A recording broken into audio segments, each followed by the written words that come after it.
Hello everyone. My name is Daiichi, and I will give you the lecture regarding the radiation and remediation activities. So, let's start today's lecture. Today's theme is the specified waste. Are you ready?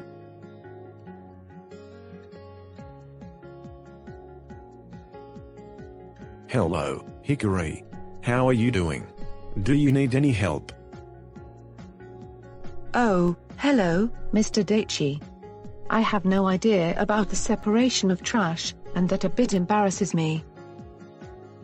Okay, recently in response to increased awareness of environmental issues, some municipalities increased the number of separation of municipal waste. Right. I would like to support the policy, and I think that I need to cooperate with it for better environment protection. The word separation reminds me that I covered a little bit waste other than waste which generates during decontamination procedures, when I talked about their treatment. Today I would like to go into the detail about it. Okay, that's a very good idea. Okay, today, let's come to a conclusion first. There are two kinds of waste generated through other than the decontamination activities. That is, the waste in the countermeasure areas, and the designated waste. These kinds of waste constitute the specified waste. Okay, I understand that there are two kinds of waste, the waste in the countermeasure areas and the designated waste, which constitute the specified waste. What kinds of waste are they specifically, and what is the difference? First, the waste in the countermeasure areas. As its name simply represents, the waste in the countermeasure areas is the waste which generates within the countermeasure areas. The countermeasure areas are, specifically, represented in this map as the areas circled by bold, black line. Yes, it is a quite simple definition. But I guess, I have seen the areas before. You remember it very well.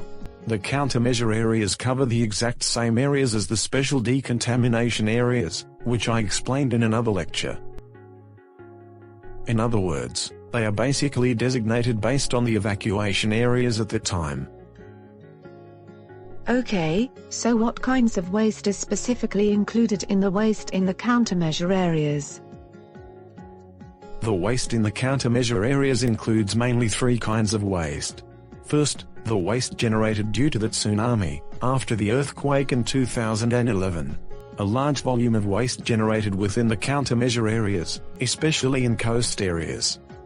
Secondly, the waste arising from the dismantling of affected houses or other buildings.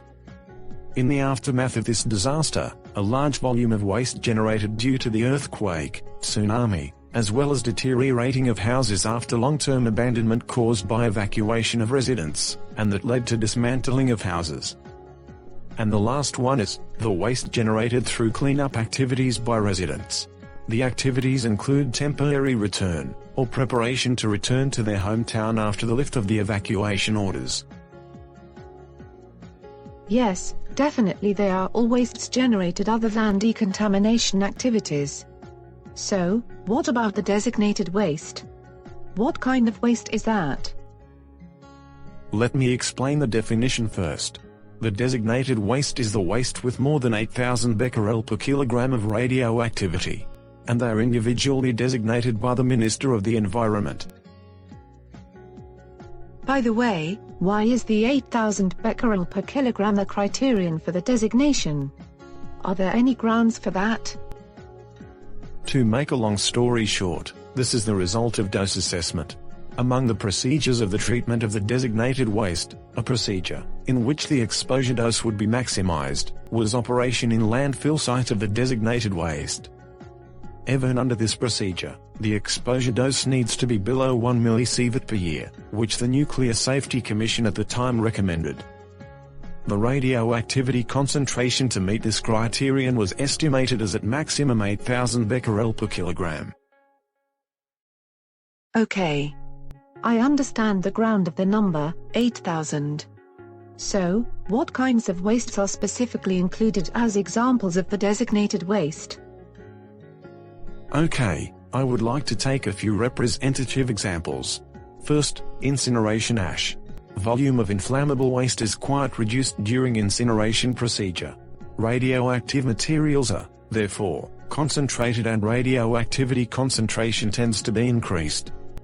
Next, agriculture and forestry waste, such as rice straw and compost. There are examples that these are contaminated by radioactive materials, which were released into the atmosphere and deposited onto the ground.